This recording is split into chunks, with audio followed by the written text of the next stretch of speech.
Today's the 21st of August 2016 and it is episode 15, season 4. Of a brief history of nothing. So on this day.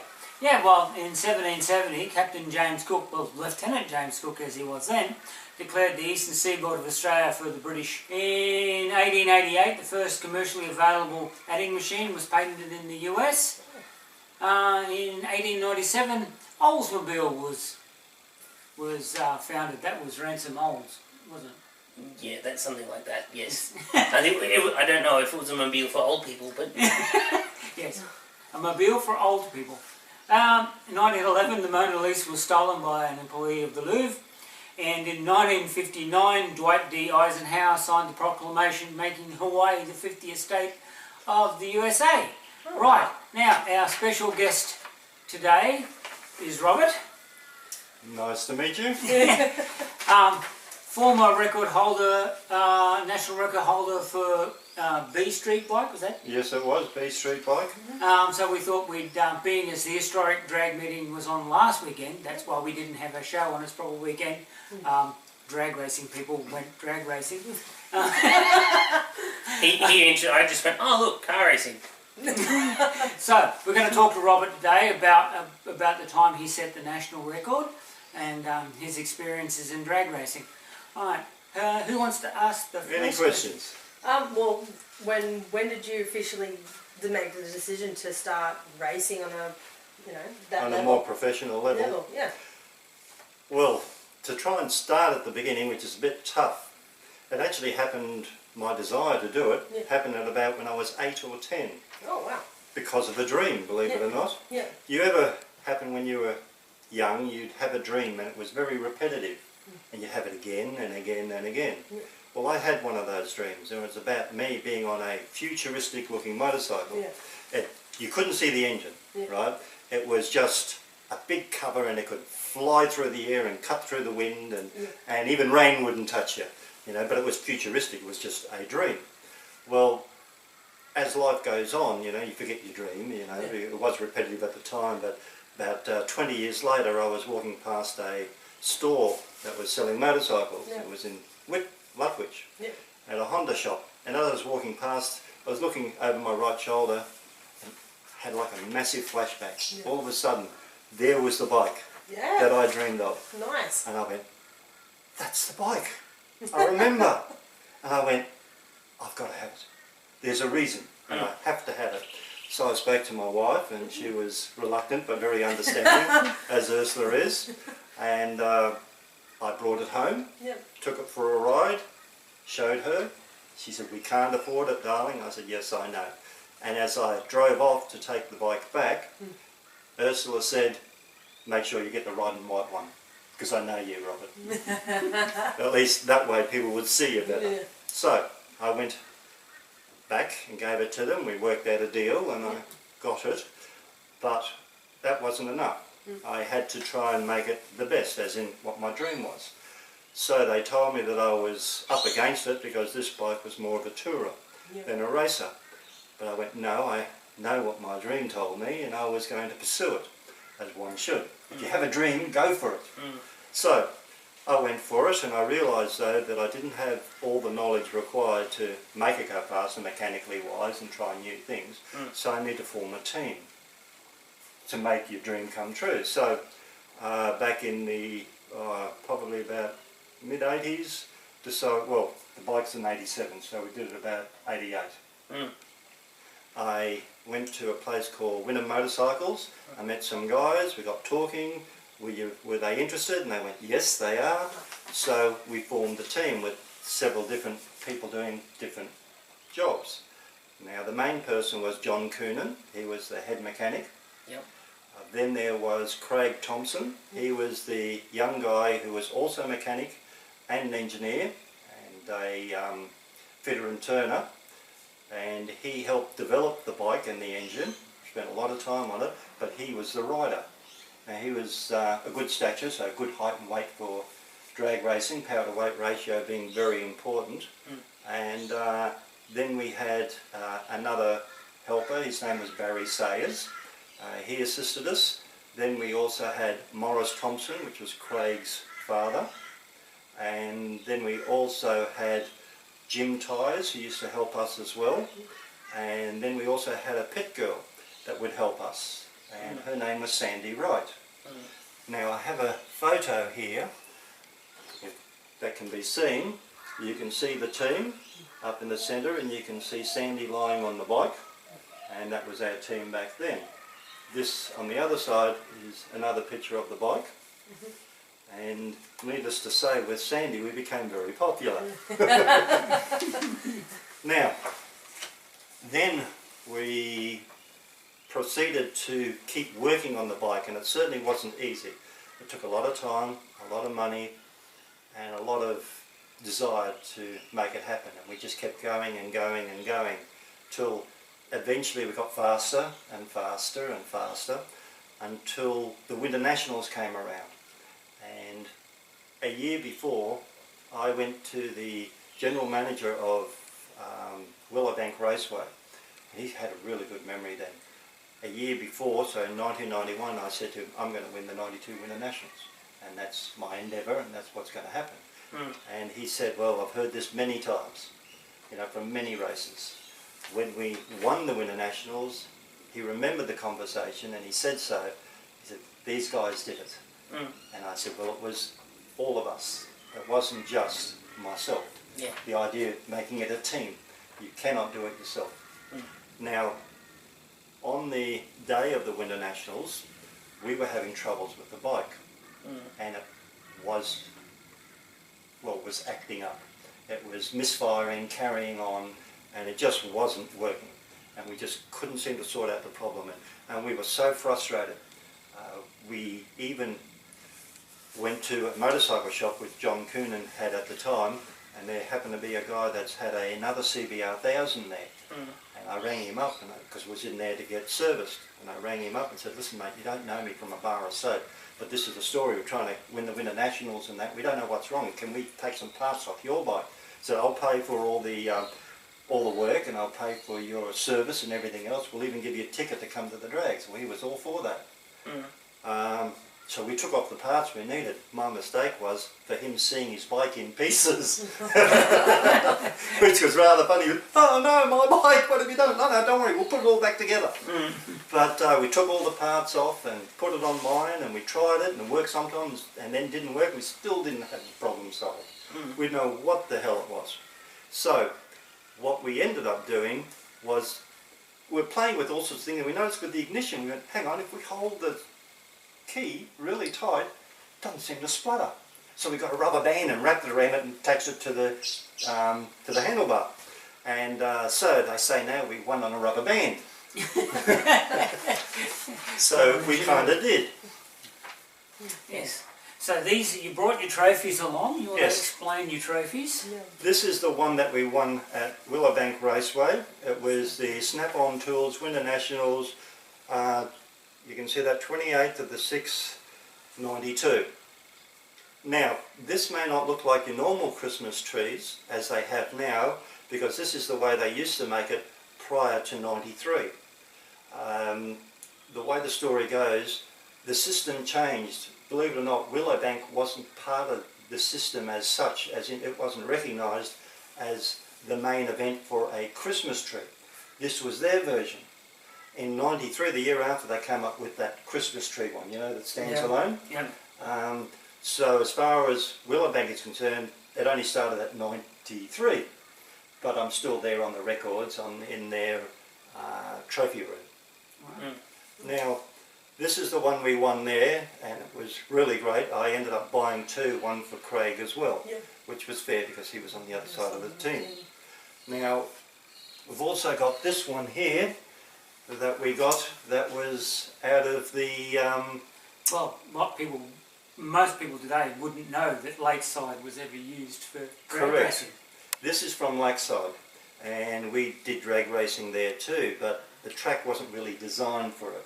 So any bike that went to a certain speed, and mine went over that, it was, they ended up not doing it anymore because it was much too dangerous. For those that know Lakeside, it's got that kink at the end of that straight, and that little kink turns into a major corner when you're doing 140 miles an hour. Or in today's terms, what would that be? 240 k's, 50 k's or something? Oh no, that'd be more than that. No, it's about 1.6 kilometres to a mile, so That'd be 300 plus k's then. yeah, nearly 300 k's, because 200 miles an hour is 320. Well, I know it was bloody fast. Yes. Yes. Yes. Yeah. So they were the trophies we got, and we got the time card. We also set the record. We were also the first ones in Australia to break the 9-second barrier for a B street bike. Now, a B street bike is classification of normal street conditions. You can lower it down. You're not allowed to alter many items, such as the clutch, no wheelie bars, no slicks, no air shifter, which makes the gear changing quicker. But you could do up the engine, which makes it a lot more horsepower, but with two wheels makes it very hard to launch without flipping the thing. So, but it was all part of the fun, and we all got together to try and work out which ways to make it go faster, and the whole team would get together. We'd have nights of liquid refreshments, shall we say, and come up with ideas. Some worked, some were funny and would never work. So with a street bike, there was no altering the frame, lengthening the frame, No. anything of that. No, that wasn't permitted. Then you started going to modified classes. And also the limit in B-Strike was the engine could not exceed 1050 cc's. So otherwise you're in A Street. And then you could make the engine, as a couple of friends of mine went up to 1800 plus cc's. And that will inevitably go faster, Yeah. theoretically, if you can hang on to the thing. Yeah. Well, I would have thought hanging onto the thing would have been the hardest part of the deal. Well, it was. Somebody said to me, or it wasn't somebody actually, it was my wife. She said to me, not everything good lasts just 9 seconds, Robert.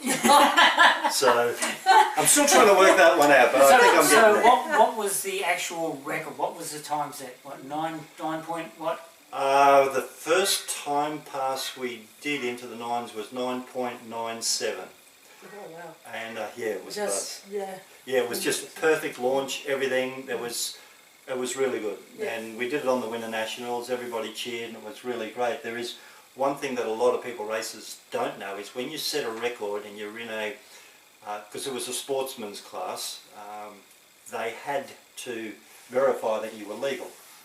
So after you've done the race, and you had to do it twice, it had to be within a certain time. Back it up, didn't you? Yes, Yeah. you always have to back it up, and once you've backed it up and proved it, then they have to pull it all apart. Oh, they had to pull your bike apart. Oh no, we had to. Oh. Yeah, we had to pull out the engine, we had to pull it all apart in front of them, Yep. then they size up the pistons, you know, Oh, okay. and to make sure that it's within its capacity.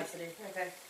Yeah. And it all was, and so forth, and then we had other people sneaking in, trying to see what we did to make it go fast, and we said, no, only the officials, you get out. So what was the second time when you backed it up? Well, it was so long ago I don't really remember. Right. But we did get the record, but what we did was, at that meeting, we set it at 10.01. The idea was not to set it too low, so we wouldn't have that far to chase the next time, Yeah. because otherwise you don't get as many wins. That's the way the system was there. Well, qualifying is closest to the record would have been. Yes, the idea top was qualifying. to get faster than the record. But as you went faster back then, say for example, it was 10.00. If you did 10.80, your next race, the 10.00 dropped down to halfway between. So it would be 9.90. If you follow what I mean. 10.0, we travelled 9.80, the next one dropped it down to 9.90. That became the new base. So the faster you went, the worse it came for you, but that was part of the game of playing it. Yeah. So what is the current times now? What are the... Compared to... Don't really know what it currently is. You should have asked me that question before, I would have Googled it. But I believe that they're running into the 9s. They're not that much faster than me. I believe the fastest I got, and that was me racing it, was 9.7 seconds, and that was in Melbourne in 92, no 94 I think. So going that kind of speed is very hard on an engine. And the trouble we had mainly was the gearbox, and the clutch. The clutch wasn't designed for it. It only had 5 springs, where the big racing ones had 6, so we weren't allowed to put different clutches or gearboxes in. So we had to come up with unique ways. Now, as fast as we did go, we had a discussion one day and we thought, okay guys, I said, we can go faster. We can fine tune this and make it go quicker and quicker and quicker, or we can take the next leap and I can get all these exotic parts like titanium valves, beryllium rods, special NASCAR pistons, you name it, and get all that and go that next huge step. And they were all, yeah, let's do it. The unfortunate thing is I went out and got all these things and they took quite a bit of time for some of them to come back. Like I had the beryllium rods made in England, the NASCAR parts were made in America, and then the titanium valves were made in France. And by the time we got it all, life changed for me and for the team. And so I got all the parts and we never put it back together. So I built these U-Butte race parts to make the bike even go faster and probably break the 8-second barrier. Yeah. But it just sits at home in pieces, and maybe one day somebody will take up the project. Yeah. Maybe there's somebody out there that would like to. But we could go faster, yes. I think we're too old. What's the interest? No, I don't think we're too old. No. Are we old? No. No. Just, Yeah, but we don't bounce so well. No, that is true. That is true. Now, if you ask me of the funniest incident that may have occurred with the drag racing, I would have to say for me personally was when I rode the bike once and we were trying to make it go faster. So instead of having the gears go up, I reversed the linkages and put an attachment on, so you just kick it down. It's much easier to kick down. Yeah, more ergonomic. Right. Yeah. But this was my first effort. So I had it all hooked up, it was all going nicely. I rev it up, drop the clutch, which is about 8,000 revs, which is rather scary to do. And all of a sudden I took off and we're off, and I hit it and go from first to second, then I go hit it again and it's not happening. Well, where is it? And all of a sudden my foot goes past. Now if I stand up, obviously you won't see it in the camera here, but if you can try and visualise, my foot was hitting the ground because it was looking for the gear lever, which is on the left, and I couldn't find it because, unknown to me, the connection I did jumped past it, so it just flopped down. So I'm looking for the gear lever while I'm on full throttle. As far as all the people could see, I was pedalling the thing on the ground. So it looked like I'm doing 140 plus miles an hour and pedalling it to make it go faster. And for me that was very funny. And apparently for the person up in the tower who had a hard time stopping laughter, he thought it was pretty funny too. Right. Thanks for your contribution for today, Rob. Any questions, anything you want to know, send them in. We'll endeavour to answer questions for you. Yeah, just put them in the comments. And we'll... Put them in the comments and we'll try and get answers for you. Right. One more thing, this is for the viewers. This was also one of my, not that anybody might be interested, but this was one of our girls too. Aww. All men like looking at ladies. Right. Alright, now we'll do celebrity birthdays. Quick mention that earlier in the week there was, for all those people who like Star Trek, Yes. Which would be me. Yes. it was Gene Roddenberry's birthday, it was Jonathan Frakes' birthday, Diana Mulder birthday, all earlier this week. So it's in the Star Trek universe. Now, today we've got country singer Kenny Rogers. In 1938, yes. 1938, yes. What else have we got, James? 1949, Loretta Devine. Some of you may have heard her. She's been in. If it was in America and there was they needed an African American lady in it, that she was usually in it. She's been in just about everything. She's one of those things. I know the face from somewhere. She's been in, but yeah. Sergey Brin. You probably don't know the name, but you've probably heard of what he helped co-found. Google. It's his birthday he was born in this day, 1973. 1979, if your milkshake brings all the boys to the yard. Kellis is the person responsible for that. She was born on this day, 1979, and the man with the most appropriate surname in the world. Could either go into athletics or sell fasteners for a living. 1986, Usain Bolt. Yes, born in he this won age. the triple. Yeah. Yes, Exceptional individual. yes, Yeah, he's he's currently the incredible. fastest man on the planet. Yeah. Yes. Except for when the tax man is chasing me. I guarantee I'm pretty well much up there. So we put an 8, so you and Usain Bolt will be put an ATO official at the start line? Oh, yes. Yeah, Definitely. Yeah, and it'll be a fair contest. Yes. And a pretty girl at the end, just for some incentive. Yeah. It works for most guys. Yes, yes it did. Now, so I posted a meme on our Facebook page, Ep.15 Facebook page, because you know our usual sign off, see you on the dark side, we got cookies. There's a stormtrooper done up as Elmo, and he said, "You lied. There's no cookies." So, if you like us, hit like. If you don't like us, inflict us on your friends, and we'll see you in the dark side. We have cookies. Bye. Bye.